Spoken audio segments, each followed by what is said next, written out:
prensa, en transmisión especial de la Semana Mayor, ofrece esta noche de Jueves Santo un programa dedicado al tradicionalismo y fervor de nuestro pueblo católico.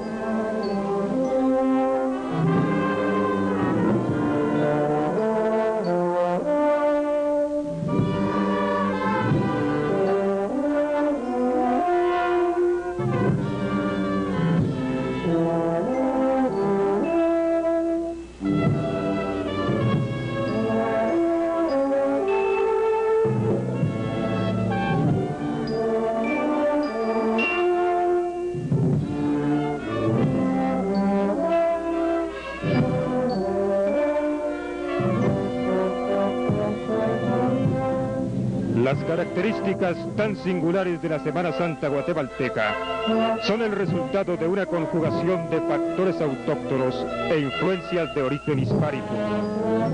Ello es manifiesto en una infinidad de aspectos que observamos cada año, antes y durante las procesiones, desde las que modestamente se realizan en pequeñas vías y aldeas de todo el país, hasta los imponentes cortejos de Antigua y la capital, el jueves y el viernes santo. Existe toda una gama de elementos que entrelazan rasgos de nuestra cultura prehispánica con la vasta herencia colonial. Entre otros aspectos, el historiador guatemalteco Haroldo Rodas, en una conferencia dictada en el Museo Popol Vuh, hacía referencia a las alfombras de serrín, como las que este Jueves Santo han sido elaboradas previo al paso de la solemne procesión de Jesús Nazareno de Candelaria en las calles adyacentes al Cerrito del Carmen, donde miles de personas se habían congregado ya a las 8:30 de la mañana para observar el siempre majestuoso desfile procesional.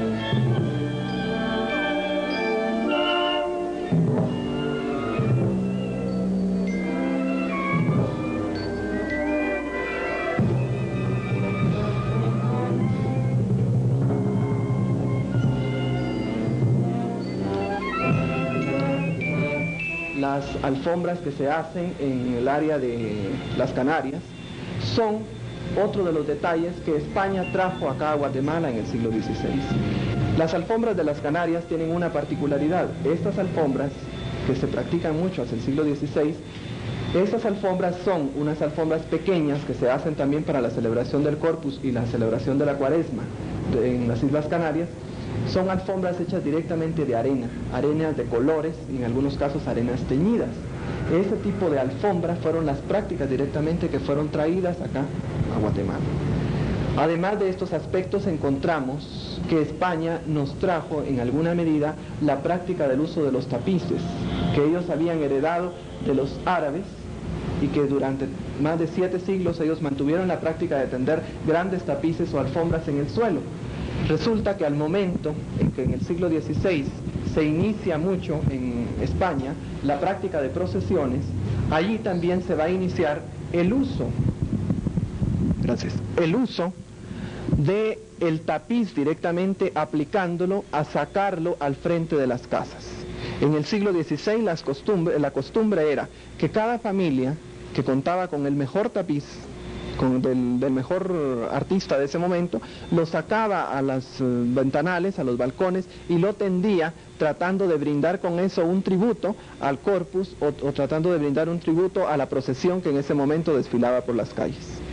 Esa costumbre del tapiz se enlazó de alguna manera hacia Guatemala y parte aún de la forma en que se utilizaba en el siglo XVI la pueden ver ustedes si algún día van al Museo Colonial, tienen un tiempecito, van al Museo Colonial, van a ver una de las pinturas que forma parte del capítulo de la vida de San Francisco, de la serie de Cristóbal de Villalpando. Ahí van a ver ustedes una serie que representa una pintura en la cual se ve perfectamente la entrada triunfal de San Francisco, atravesando todas las calles de Asís, y en las calles de Asís la gente está asomando a ver la procesión donde viene San Francisco, y en ese momento tienden todos sus tapices hacia la calle. Esa práctica de alguna manera fue traída hacia acá a Guatemala y se convirtió con el pasar del tiempo, sobre todo hacia el siglo XIX, se llegó a convertir en las cortinas o en los diseños que se colocan hoy al frente de las casas al paso de la procesión. Esa práctica no es prácticamente algo que ha arrancado directamente de nosotros, es algo que enlaza prácticamente esos patrones culturales. Aquí el español al llegar encuentra también un aporte muy singular. Empieza a ver que aquí en las ceremonias religiosas no se trataba únicamente de que las hicieran a campo abierto o que se hicieran únicamente en espacios no consagrados directamente. Y empieza a ver que en las ceremonias, para que pase un señor principal o que pase una procesión de las que se hacen todavía en la época posclásica aquí en Guatemala, se tiende o se riega pino. Y al momento de pasar los grandes señores o pasar los dioses, se les hace un tributo de flores. Esa práctica directamente se enlaza hacia los aspectos, es tomada prácticamente por los españoles e incorpora esos elementos y forman también o llegan a formar parte de esa simbiosis cultural que hoy podemos ver. El otro aspecto que también nos entrega el aporte prehispánico es el uso del pom, el uso de la mirra, no es la mirra sino el incienso, todos los elementos, el copal, que son los elementos que se queman durante las ceremonias y que de alguna manera son también trasladados a las ceremonias religiosas cristianas. Además de todo esto, encontramos ya aportes muy directos, como hoy lo sentimos acá, el olor del corozo, que son aportes ya directamente criollos, directamente tomados de esta tierra y que de alguna manera se incorporan también a las conmemoraciones de la Semana Santa. Tal como vemos así, prácticamente vemos el arranque directo, las raíces directas de nuestras tradiciones. Ahora, ¿qué pasó y qué sucedió? Realmente la Semana Santa como tal tenía un revestimiento y un esplendor, podríamos decir, hasta cierto punto limitado. Durante el siglo XVI, XVII y XVIII ese esplendor se mantuvo. Habían prácticas muy especiales, como por ejemplo algunas anotaciones que hay en algunos documentos acerca de las procesiones de sangre. Las procesiones de sangre que no son más que de alguna manera emulaciones de lo que se practicaba en España, que son tender a los hombres con palos atravesados. Aquí por ejemplo uno de las conmemoraciones que trae precisamente ese sentido de sangre, de sacrificio que se da entre el pueblo español durante la Cuaresma. Podemos verlo aquí en esta escena de uno de los paleados. Esta persona está con un palo atravesado que le sostiene los brazos, y todo esa parte que ven ustedes de pita es lazo de nequén directamente, que prácticamente está amarrando a la persona, le forma una faja hacia la parte del cuerpo y le presiona los brazos. Otro aspecto muy singular de la Semana Santa española están los tamborileros de la región andaluza. Aquí vemos cómo se conmemora esa pasión. Aquí lo que sucede es que las personas empiezan a tocar los tambores y pasan doblando precisamente desde el Viernes Santo a las 3 de la tarde hasta que los dedos les llegan a sangrar. Es otra de las variantes que podemos apreciar en la Semana Santa española.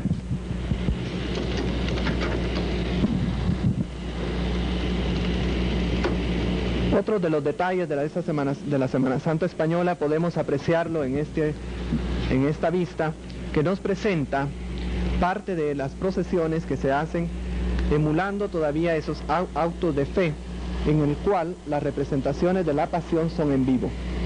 Aquí no hay imágenes, sino que todas las personas que intervienen son directamente vestidas con trajes a la usanza de la época de Cristo.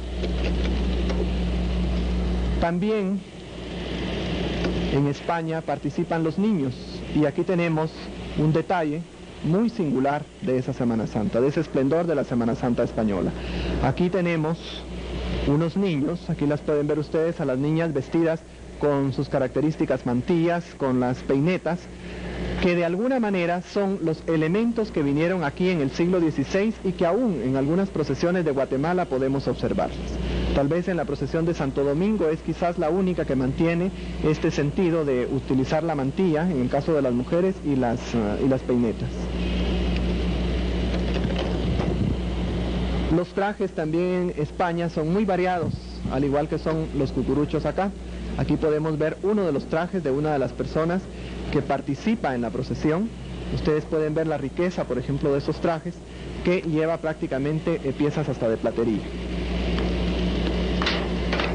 Otro aspecto también que nosotros podemos contemplar es en las procesiones de la Semana Santa. Las procesiones, sobre todo las procesiones de Sevilla, nos presentan andarillas, muchas veces confeccionadas en plata, que presentan adornos o decoraciones que cada año son exactamente las mismas. No son como acá que están variando, sino que aquí, como por ser andas de metal, andas de plata, andas perfectamente decoradas con todos estos elementos, únicamente se colocan los pasos encima, pero todos siguiendo el mismo patrón cada año. Y una de las conmemoraciones más impresionantes, que es la muerte, en este caso cuando se colocan las imágenes en las plazas principales, donde se coloca a Jesús acompañado de los dos ladrones. Este es un paso, lamentablemente aquí no se puede ver la cantidad de gente que está acompañando en toda la plaza, que es verdaderamente extraordinaria. Es una gran multitud que está acompañando para poder leer la sentencia de Pilato y poder conocer el proceso de las 7 palabras. Además de esas características podemos ver esta otra diferencia, por ejemplo los costaleros, que son los que cargan las procesiones allá, que son los que mueven prácticamente los pasos y que ellos van abajo. Ellos no se muestran al público, ellos prácticamente están encerrados en la parte de abajo. En Guatemala encontramos nuevamente los detalles que habíamos visto. De alguna manera los elementos que nos llegaron en el siglo XVI están presentes acá. Esto pertenece a San Andrés Acabajá, es en el Quiché. Aquí es donde podemos ver perfectamente esos detalles de una persona que está prácticamente sostenida a través de un palo que le sostiene los brazos y que lleva el rostro cubierto. Este está representando a Jesús, está representando ese sacrificio, y ven ustedes cómo la gente, y ven a los judíos, que son los otros que están representados por los señores que van vestidos de traje blanco con un cinturón rojo. Y aquí nuevamente esos detalles que yo les estaba mencionando, de la relación que hay de la España del siglo XVI y las representaciones que hay aquí, sobre todo en el área del altiplano occidental en Guatemala. Esto es en el Quiché también, en la zona del Quiché, que recuerda en alguna medida las diapositivas que ya vimos, o las representaciones que ya vimos hace un momento. Aquí otra de las variantes también que se presentan y que nos enlazan esos aportes españoles y guatemaltecos. Aquí esto es en Suchitepeques, en el área de la costa sur. Aquí Jesús es representado por un hombre también, está vestido con una túnica, solamente que aquí el sacrificio de Jesús no es directamente con una cruz. Aquí se le amarra en toda la cintura algunos lazos y luego se le da vueltas hasta que finalmente se le vuelve a desatar, pero haciéndolo girar completamente. Y todos los que lo hacen girar son los judíos, en este caso representados por algunos moros, como los que ven ustedes a todo alrededor, que llevan máscaras y su característico gorro alto, como que fuera el gorro de un mago. Aquí una nueva representación de esa misma Semana Santa de Suchitepeques, de la zona de la costa sur de Guatemala, donde ven ustedes exactamente los mismos detalles que mencionaba, solamente que aquí hay un personaje adicional. Es un personaje que lleva un traje a la usanza de la España del siglo XVI.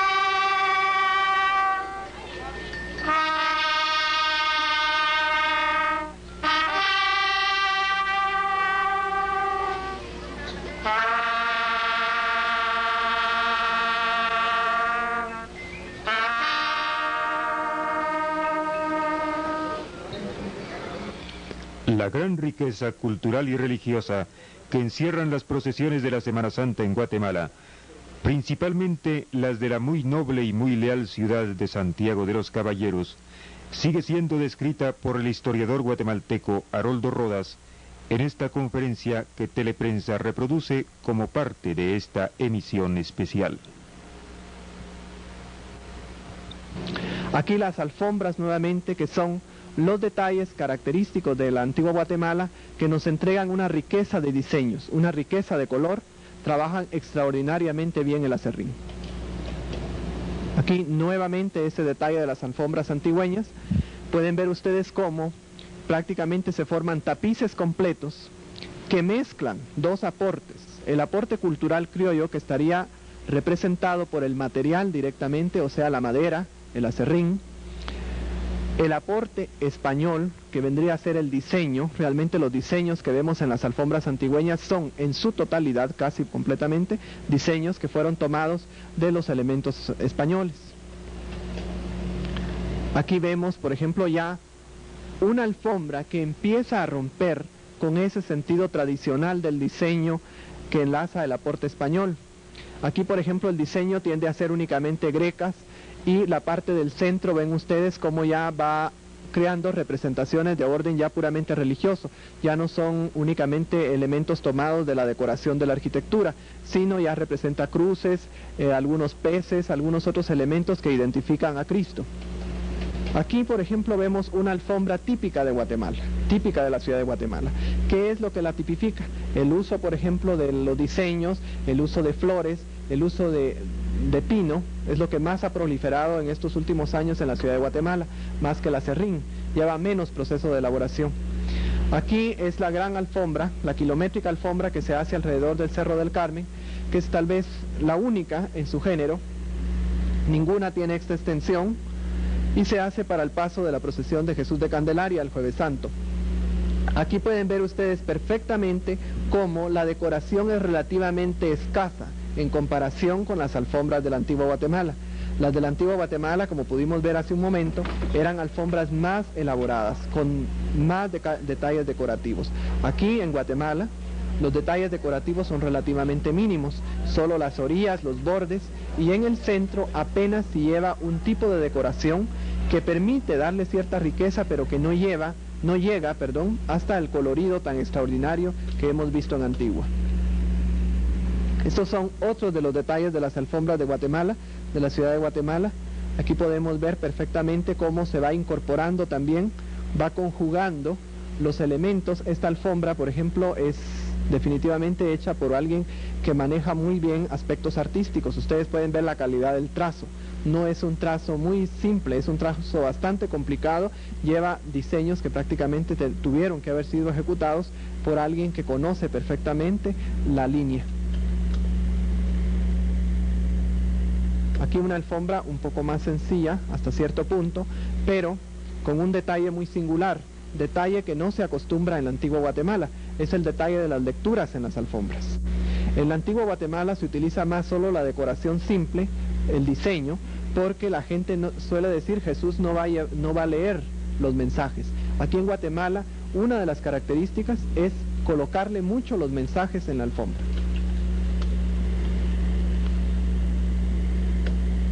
Esta es otra de las alfombras de la ciudad de Guatemala que permite de alguna manera identificarla el aspecto que enlaza directamente un diseño ya muy moderno, un diseño casi del siglo XX, es un diseño muy, podríamos decir, muy simplista, muy subjetivista, con un diseño ya prácticamente de colores muy vivos y que, y que nos presentan personajes, cosa que no miramos en la antigua Guatemala. En la antigua Guatemala todos son diseños de alguna manera decorativos. Aquí en Guatemala sí se representan incluso algunos personajes, como aquí los apóstoles, e incluso hasta el mismo Jesús. Eso no se solía acostumbrar antes porque la gente decía que las personas no debían de pasar sobre Jesús. Por eso es que también las alfombras usualmente no deben llevar la representación del Corpus Christi, o sea, de la hostia consagrada, porque las personas no pueden pasar sobre una hostia. Esta otra que vemos acá son parte de los elementos que se suele ver que utilizan aquí en la ciudad de Guatemala. Un material muy especial como es materiales de desecho.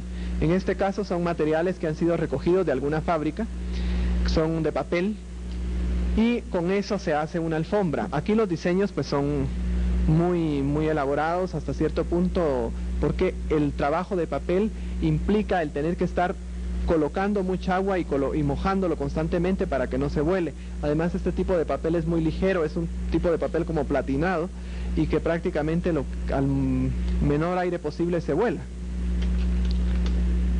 Y aquí un detalle, que era lo que yo les había venido mencionando, de los tapices, que es lo que se conserva acá en Guatemala. Los cortinajes que se colocan al frente de los balcones son en parte recuerdo de esos tapices que se colocaron en España durante el siglo XVI. Junto a las procesiones, naturalmente, van piezas de arte. Aquí, por ejemplo, una pieza muy hermosa de platería de la Merced, que son piezas regularmente hechas en el siglo XVIII. Esta es una pieza de plata repujada, una plata mestiza, o sea que combina plata y oro. Aparte de la túnica de Jesús, la pueden ver ustedes que es un poco más dorada. Eso se debe a que combinó la plata y le hicieron una aplicación de oro encima.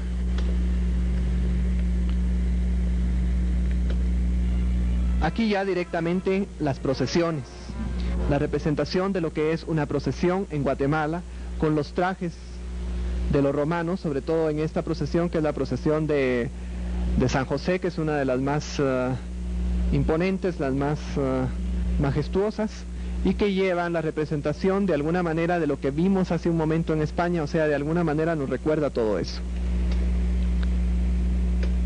Y para comenzar ya las procesiones, tal vez la más típica, la más tradicional, la que dice ser, digamos, una de las procesiones que se le dice ser la procesión de las viejitas o de los viejitos, porque es una procesión muy arraigada, sobre todo en las personas de edad mayor.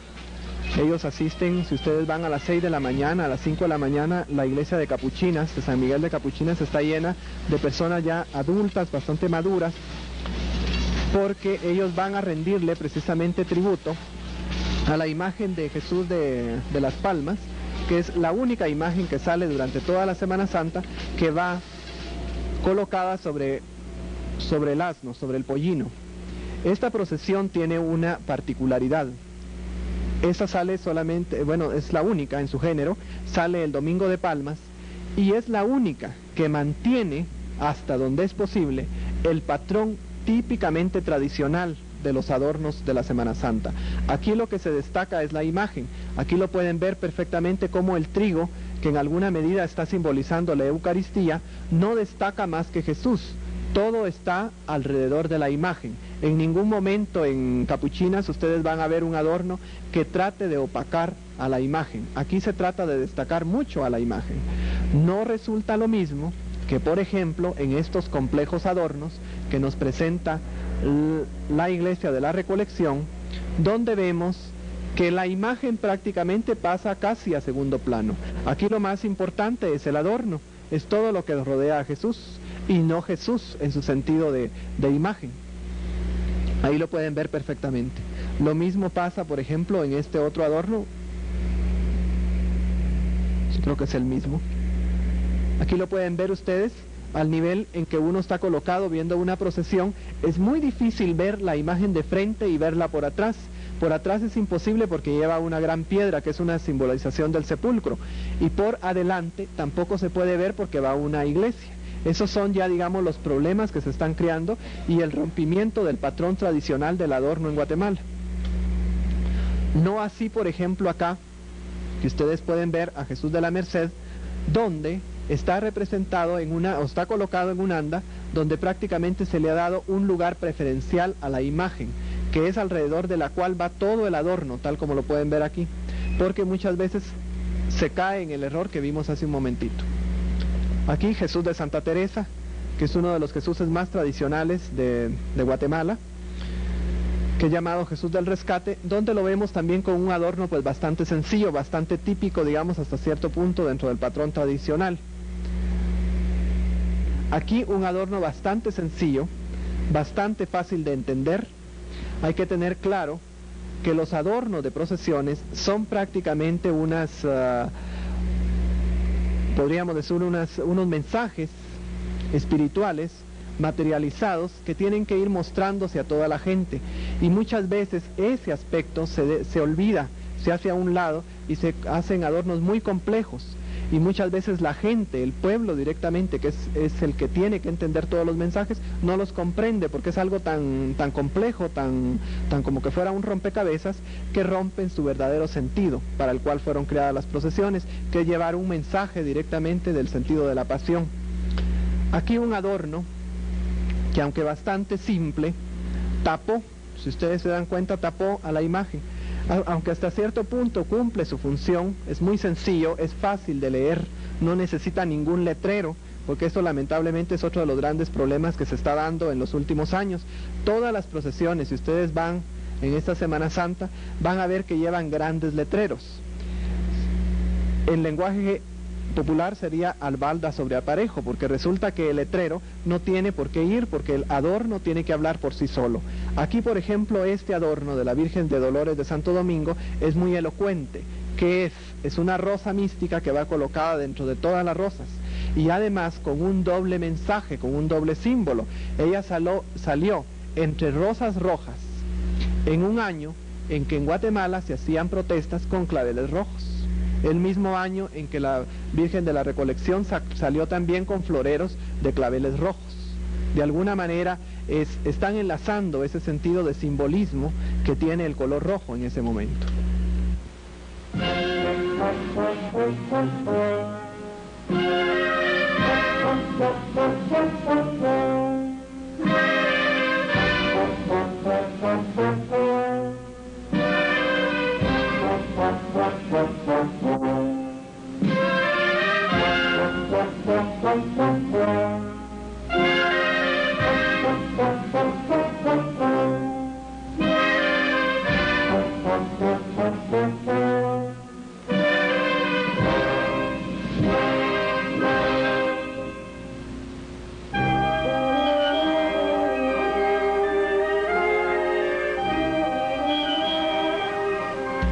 Atrás de las procesiones, de las andas, marchan también los músicos. Los músicos pues son todo el cuerpo de... Y sin este detalle, naturalmente, no podríamos llegar a tener una verdadera Semana Santa guatemalteca. Tal vez el gran momento de impresión que causa entre todas las personas ver una procesión no es solo el adorno, no es solamente el olor que da todo el pino, el corozo y las flores. Es también ese sentido de música que muchas veces no es una música directamente fúnebre, no es una música hecha para crear un ambiente pesado. Si ustedes se fijan, tiene unos ligeros movimientos, tiene cierto movimiento la música que permite de alguna manera pensar que la música ha sido creada para glorificar la muerte. No es una música que tienda a ser de pésame, es una música viva, una música casi podríamos decir alegre.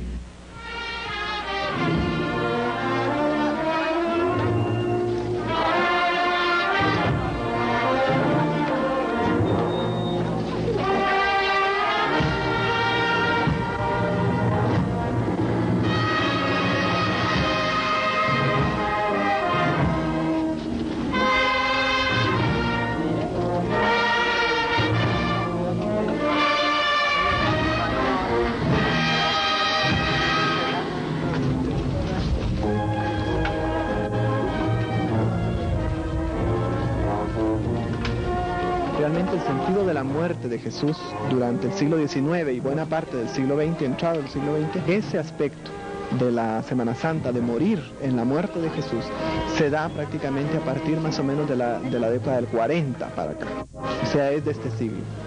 Realmente el sentido de la muerte de Jesús durante el siglo XIX y buena parte del siglo XX, entrado el siglo XX, pues no es así.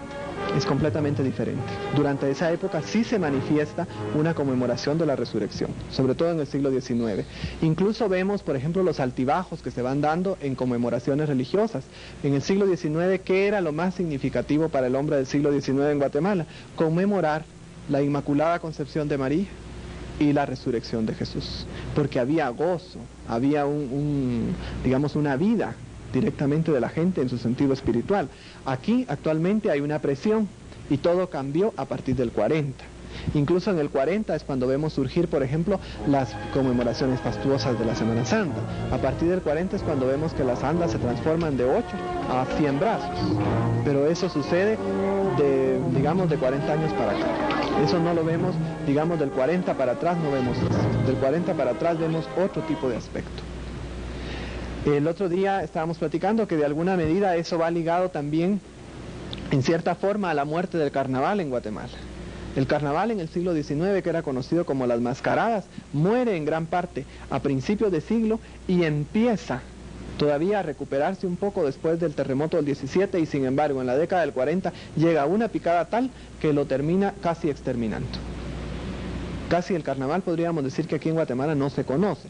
Sin embargo, si hablan ustedes con algunas personas que tengan más allá de 80 años, ven perfectamente que se recuerdan de algunos detalles del carnaval. Todavía recuerdan de las carrozas que desfilaban, digamos, desde el Club Guatemala, daban toda la vuelta al centro y regresaban. Eso, pues, de alguna manera lo recuerda la gente. Y ese sentido de las mascaradas. Hoy, eso decayó. ¿Por qué? Vemos también cómo la muerte del carnaval va cayendo hacia la década del 40 y hacia la década del 40 también vemos empezar a subir la Semana Santa.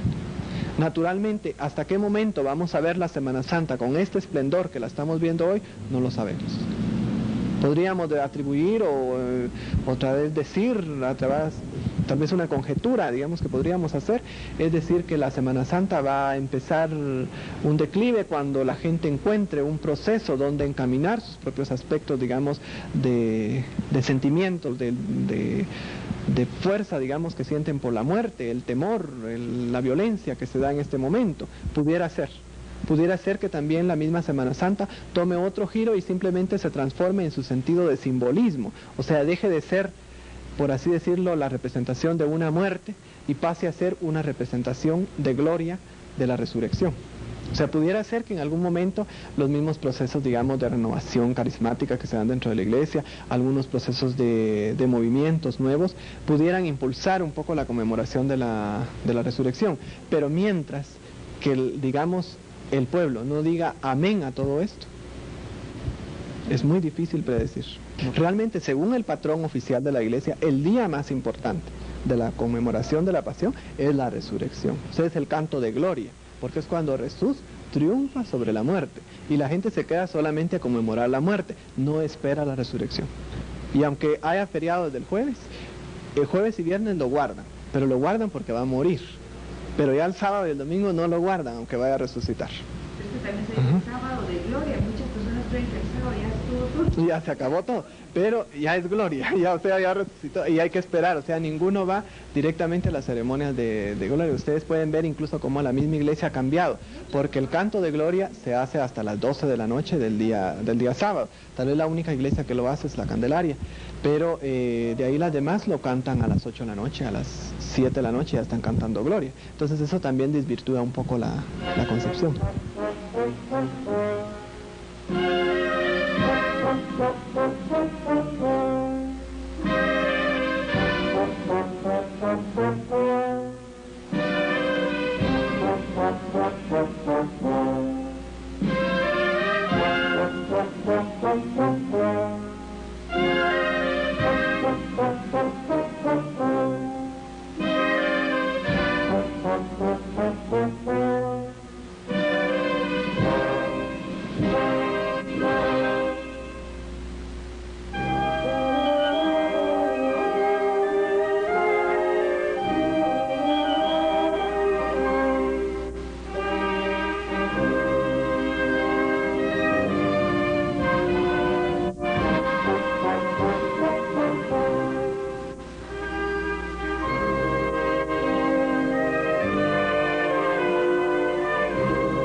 Aquí, un detalle que incluso podemos verlo acá también hoy, que tienen este huerto.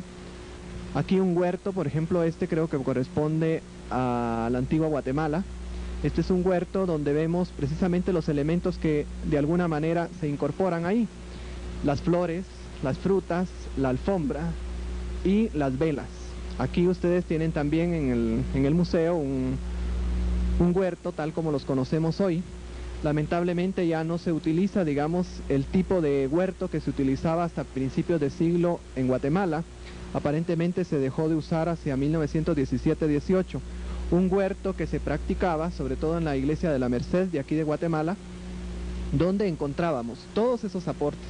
Pero además de todo eso, la gente solía llevar sus bombas con sus santos, solía además llevar jaulas con canarios, jaulas con loros, jaulas con pericas, para que de alguna manera formaran todo un canto permanente durante todo el día en la velación. Además de todos esos elementos, la gente solía llevar algunos otros tributos, a veces un poco singulares porque eran así como una silla nueva. Ya cuando entraron, sobre todo hacia 1910, se menciona ese tipo de elementos. Aquí, en San Francisco el Grande de la antigua Guatemala, el huerto tiene todavía las características más antiguas. Una alfombra de serrín coloreado, frutos del campo, corozo, veladoras, como ustedes pueden observar, incluso naranjas, piñas, papayas, también verduras, flores, absolutamente todo ofrecido como un obsequio para adornar el huerto. El huerto, que representa precisamente Getsemaní, en donde Jesús se retiró a orar el Jueves Santo por la tarde, antes de ser capturado. Una escena que nos presenta aquí el huerto representado en San Francisco el Grande. El Sanedrín, el juicio religioso seguido a Jesús por los fariseos y los escribas, los príncipes de los sacerdotes, que acusaron a Jesús hasta que encontraron algo por el cual condenarle. Había blasfemado al declarársele Hijo de Dios. Y precisamente esa es la imagen que nos representaba el huerto de San Francisco el Grande. Jesús está parado en un pedestal alto y a su alrededor todos los escribas y fariseos discutiendo aún entre ellos, porque según relatan los evangelios, no todos estaban convencidos de que aquel hombre fuese culpable. Y sin embargo, de aquí será trasladado al pretorio de Poncio Pilato para el juicio político, del cual habría de resultar condenado no solamente a cargar la cruz por la vía dolorosa, sino también a morir crucificado en ella. Las imágenes captadas por las cámaras de teleprensa muestran a ustedes una serie de los efectos que se han logrado acá en el huerto de San Francisco el Grande en la antigua Guatemala, en donde la figura principal, por supuesto, es el llamado Cristo del Perdón. En la ciudad de Guatemala solamente los únicos pocos huertos que hay que ver es en la parroquia. En la antigua Guatemala es factible ver otros, pero en la antigua Guatemala se pueden ver en la iglesia de la Merced. En Ciudad Vieja es uno de los más esplendorosos. La iglesia de Ciudad Vieja en Almolonga, en lo que es directamente a 5 kilómetros de la antigua, ahí se puede ver un buen huerto, que está además colocado en el altar mayor con toda la riqueza de frutas, similar a esta riqueza que encontramos acá. ¿Los huertos permanecen durante toda la semana? Durante toda la semana. La idea del huerto es que se cambie cada semana, porque la gente misma lleva las frutas. Lleva, por ejemplo, los melones, los melocotones, todos los elementos que le dan olor. Eso lo llevan cada semana y cada semana se cambia. La idea no es colocar solo la fruta, sino que la fruta se decora. Además, en la antigua todavía se conserva cada viernes la idea de colocar un huerto en distintas poblaciones. Y el huerto no es solamente la fruta, sino que se complementa con un paisaje, o como llegan hasta atrevimientos extraordinarios, como lo que acabamos de ver en este último viernes en la iglesia de Santa Ana, donde se presentó a Jonás y la ballena tenía un movimiento y tenía un ruido de mar, que son ya atrevimientos casi del siglo XX, ya una incorporación de aspectos mecánicos que no habíamos visto anteriormente porque ese tipo de recursos no se podían tener. Pero hoy sí ya se coloca sonido, es muy teatral hasta cierto punto. El huerto, el significado es recordar de alguna manera los 40 días que Jesús pasó en el Getsemaní, en oración. Eso es el significado pleno del huerto. La iglesia como tal, la iglesia oficial, ya casi lo ha desechado. O sea, la iglesia prefiere que la gente, digamos, se concentre en una oración. Pero el problema es qué hacemos con toda la gente que no comprende el sentido de la oración y que tiene que imbuirse dentro de sus aspectos tradicionales. ¿Se los arrancamos y los dejamos sin nada? ¿O los dejamos que los practiquen y que de alguna manera dentro de eso mismo vayan aprendiendo la lección oficial de la religión? Esa es la gran disyuntiva que, digamos, en este momento nos tiene que presentar la iglesia, porque no se trata de arrancarle a la gente lo que tiene, sino que a cambio de eso, ¿qué se le va a dar? ¿Cómo vamos a dejar a la gente? Por eso es el sentido del huerto tan importante y que lamentablemente se está perdiendo mucho. En la Merced, yo les citaba el caso de la Merced de Guatemala, hasta 1917 se conservó la idea de mantener el huerto, poniéndole incluso hasta canarios, poniéndole animales. ¿Por qué? Porque era un tributo que la gente llevaba y porque además era otro tiempo, ¿no?, donde había más respeto, o sea, nadie se iba a robar nada. Las bombas mismas de santos que se llevaban eran bombas muy grandes, hay fotografías de eso, y naturalmente ninguno iba a cargar con una bomba, sino hasta que terminaba la ceremonia, pues cada quien se llevaba su santo. Imagínense hoy todas estas piezas en plena bóveda de la Merced, pues además son muy tentadoras, ¿no? También hay que tomar en cuenta todos esos aspectos. Otro detalle muy característico de la Semana Santa nuestra es los encortinados. Los encortinados, que muchas veces son los castigados de las iglesias, porque resulta que hoy en día, por las prácticas del Concilio Vaticano II, muchas veces se ha tratado de minimizar estas prácticas, de colocar estos cortinajes en las iglesias. Si ven ustedes, en Guatemala casi prácticamente esta costumbre va cayendo muy en desuso. Solamente hay pocas iglesias como esta que está acá, la capilla.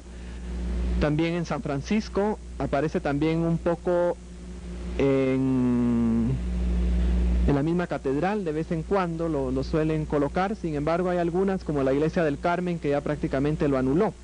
Este sentido del cortinaje solo se logra ver en Guatemala, y tal vez la mejor apreciación de esta colocación del cortinaje se ve el día Jueves Santo, que es cuando se hacen las representaciones para los sagrarios.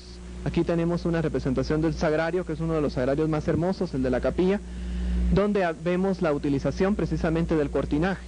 Además, el cortinaje es parte del arte popular, porque la colocación de un cortinaje como estos implica conocer la bóveda directamente, conocer el uso de los travesaños y saber colocar con una maestría muy especial la cantidad de pliegues que se deben hacer, porque si no se saben hacer los pliegues, saldría algo tan amontonado y tan pesado que quebraría prácticamente el travesaño que lo está sosteniendo. Otro de los detalles de la Semana Santa de la ciudad de Guatemala son, por ejemplo, la colocación de los detalles decorativos hacia el frente de las casas. Hoy ya no son tapices, ya no son ni cortinajes, son apenas algunos arreglos florales que se colocan en algunas casas, porque es muy escasa las casas donde se coloca. Todavía hasta principios de siglo también se solía acostumbrar a colocar al frente de las casas, en los balcones, algunas bombas que contenían los santos de mayor devoción de la casa. Pareciera como que todos los santos salían a ver la procesión. Todavía esto se puede ver en alguna medida en la zona 3, en la ciudad de Guatemala, el cuarto domingo de Cuaresma. Es factible ver cómo la gente saca algunas imágenes a la calle. Incluso abren las puertas de sus portones o las puertas principales y ponen ahí las imágenes de mayor devoción. En algunos casos una Virgen, un San José o algún otro santo de gran devoción. Y lo hacen con el fin de rendirle un tributo a la imagen de Jesús que va pasando en la procesión. Es el característico olor de la Semana Santa, era de los aportes criollos realmente, que sirven para producir los ramos que se dan durante el domingo de Cuaresma, el primer domingo de Semana Santa, o sea, el domingo de Ramos, que es cuando se conmemora la entrada triunfal de Jesús. Encontramos también aquí vemos perfectamente la aplicación, por ejemplo, de la palma con el corozo, donde vemos directamente cómo se enlaza esos aportes y producen un elemento que combina el aporte aborigen, el aporte criollo, con el sentido cristiano. Y aquí estamos ya directamente ante las representaciones que se hacen, como se hacían en el siglo XVI, de los autos de fe, en la zona de Chantla, en Huehuetenango. Aquí encontramos al personaje que está representando a Jesús, que está lanzando el mensaje en el momento del Domingo de Ramos, por eso es que vemos las palmas hacia el fondo, y está representando su entrada triunfal hacia Jerusalén. Aquí una de las representaciones de Chantla también, esta es ya cuando apresan a Jesús, ahí lo vemos tras las rejas. Aquí aparece ya directamente lo que es la procesión, donde va Jesús prendido y va azotado, va custodiado por todos los judíos, que en este caso son representados también por otras personas que llevan capas rojas y en algunos otros casos túnica y en otros pantalones, como este señor que está aquí adelante, que lleva un pantalón negro. Aquí aparece Pilato lavándose las manos antes de entregar a Jesús al pueblo judío, y ven ustedes cómo aparece también otro elemento que se viene a sumar en esas representaciones teatrales. Aquí encontramos ya el uso del micrófono, que permite que de alguna manera la voz pueda ampliarse y toda la gente pueda escuchar con más amplitud a lo que se están diciendo en los diálogos.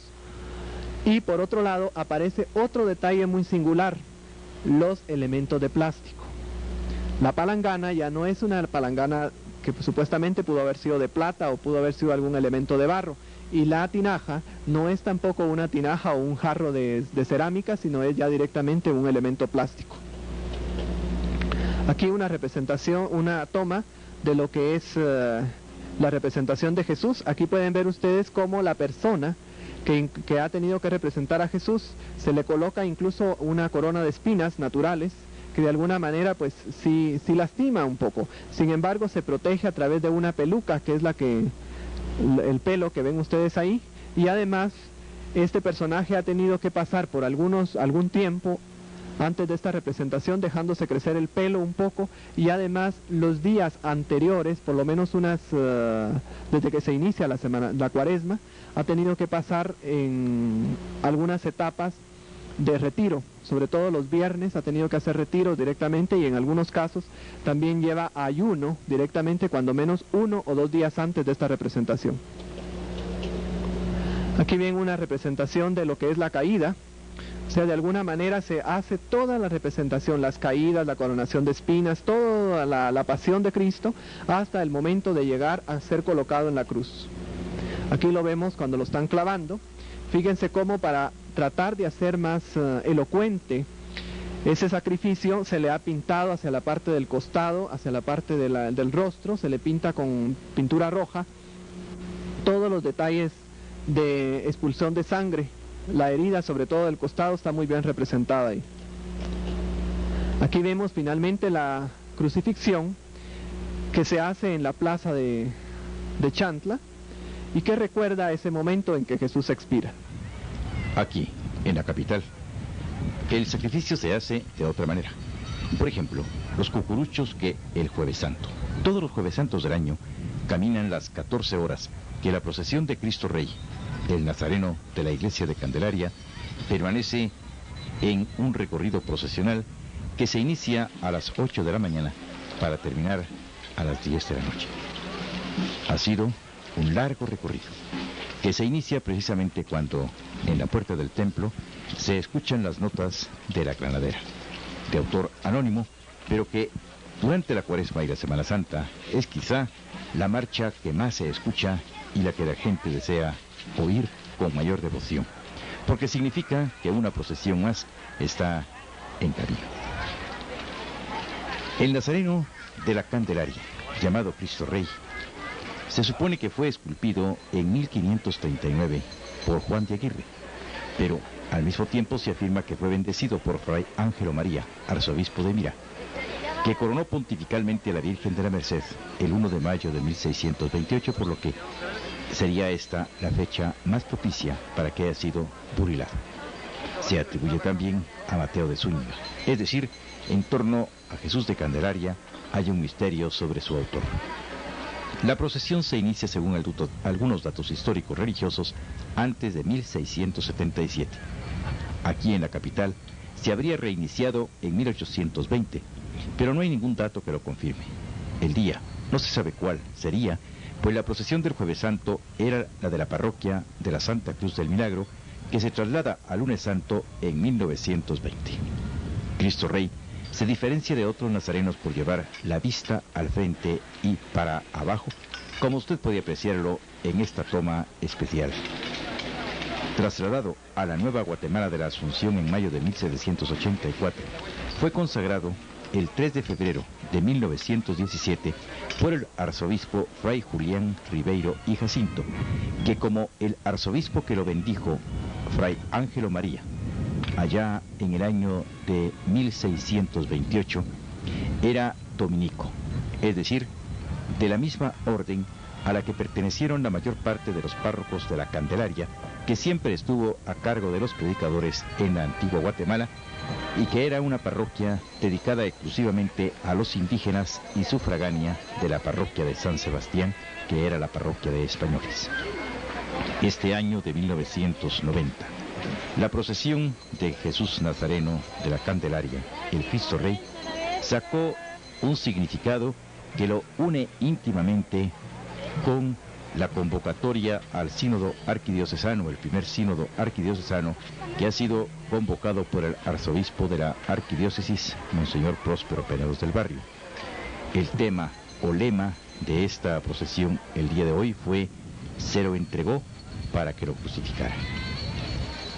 En la parte delantera del anda podía verse un cálice, que es donde el sacerdote consagra el vino a la hora de la misa, y un copón, que es donde se conservan las hostias consagradas, es decir, un recuerdo de la Eucaristía, que es la entrega personal que Jesús hace de su cuerpo y de su sangre a todos los fieles. En el centro del anda, la imagen de Jesús con una túnica verde con bordaduras doradas. En la parte de atrás, el pretorio, una silla, el manto de Pilato, y el propio Pilatos ya en actitud de retirarse después de haber condenado a Cristo a cargar la cruz. Alrededor del anda, 7 de cada lado, con números romanos, 14 columnas representativas de las 14 estaciones del Vía Crucis. El lema de este año, conforme lo explicado por Monseñor Marco Aurelio González Iriarte, párroco de la Candelaria, lo sitúa en el centro de la eclesiología, el estudio de la Iglesia dentro del sínodo arquidiocesano.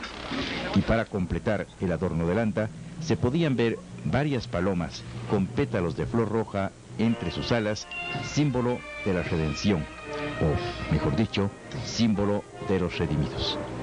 En la parte de atrás de esta procesión, como ya es tradicional también en las procesiones de Cuaresma y Semana Santa en Guatemala, la imagen de la Virgen Dolorosa del Templo de la Candelaria, que llevaba un decorado sumamente sencillo, sin ningún significado especial, y que también lucía una túnica y un manto verde del mismo color que los del Nazareno.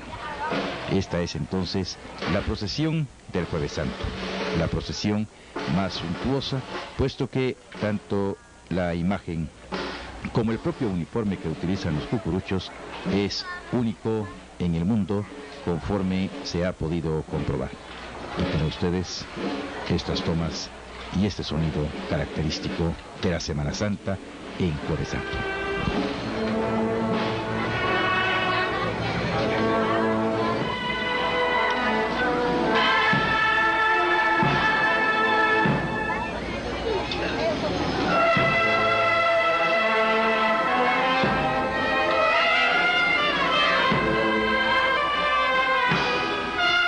Hasta aquí, con esta narración procesional de Alberto Flores y con las escenas captadas por las cámaras de Héctor Solís, la emisión extraordinaria de Teleprensa de Jueves Santo, dedicada principalmente a las conmemoraciones de la Semana Mayor.